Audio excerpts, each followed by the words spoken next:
Being a very deep cricket enthusiast and now somewhat involved with the sport, I see with admiration the rise and rise and rise of Virat Kohli. I see his energy on the field, I see his energy off the field. I see the way he's transforming and rewriting the rules of the game. The T20 format, 140 to 160 was par score. He's redefined it. Now 190 is subpar. 250. 250, 240.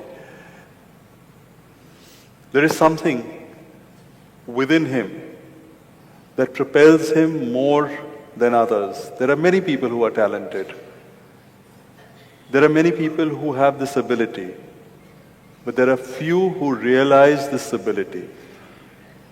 What is it that takes one to realize that he can do a little more, he can inspire more, he can create more, he can create new standards? Is there something from within or is it something from outside? What is it?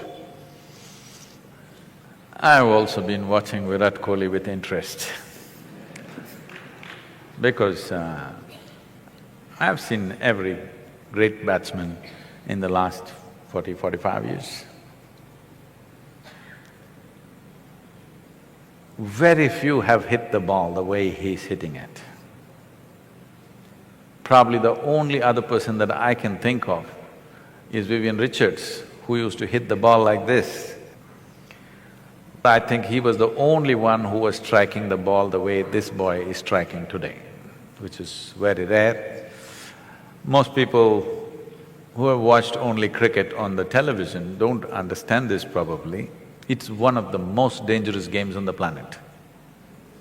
A hard ball is coming at you over 130, 140 kilometers per hour, and this is the only sport where the ball is pitched and it swings this way, that way, which gives you a fraction of a second to make your decision how to handle that ball. It's a very dangerous game. You must… you know, there are bowling machines, they may be there in Calcutta, yes? The bowling machines are there. Young man, I'm telling you, don't try 140 kilometers. At 80 or 90 kilometers, just set the bowling machine at 90 kilometers and stand there and see how the ball comes at you. It's crazy, okay? So every ball is different, the way it's coming at you, so it needs to be handled. Everybody who's there, we must understand, is very good. They may look clumsy, they may get out for zero, but they're very good with what they're doing. But somebody stands out like this. This reminds me of… there was a motorcycle rider whose name was Kenny Roberts, who won the world championships 5 times in a row. People couldn't believe it because you have to win 16 races across the country to get to the championship. All the machines are prepared by the top companies and the talent is at the highest level. But winning 5 in a row was considered unprecedented and impossible. So they asked him, how do you do this? So he said, I go out of control with control. I understand that very well. I live every step of my life like that, always out of control but with control. This is what everybody is seeking.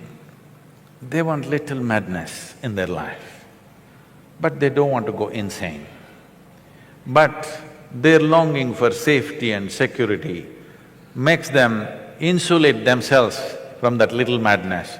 Then they wonder, what's happened to my life? It's become boring and no good. They try to step out, then they get hit by something. They again build walls around them. This process is going on. So when you take an example like this, one thing is the zeal. Another thing is loving what you're doing, really loving what you're doing. That's what you want to do. Now, I think recently Virat Kohli came on the television and said, my only problem is I get angry. I want to be like a monk, something he said, whatever, his own version of being wanting to calm. With the kind of talent he has, he is going to be a phenomenon. He's going to be a new cricketing story on the planet. Not just one more player. He has the necessary ingredients. I said this when he was 17, I saw him playing in Singapore for the under-18 team or something, he was captaining that team at that time. I saw this boy playing and then only I said, this guy will go far. And then he vanished out of my radar for almost 5-6 years and then he surfaced suddenly one day in the test in the Indian team and now he's going the way he's going. If he learns to be a cool fire, not a fire that burns him up, then he will do things which probably has not been done for a long time.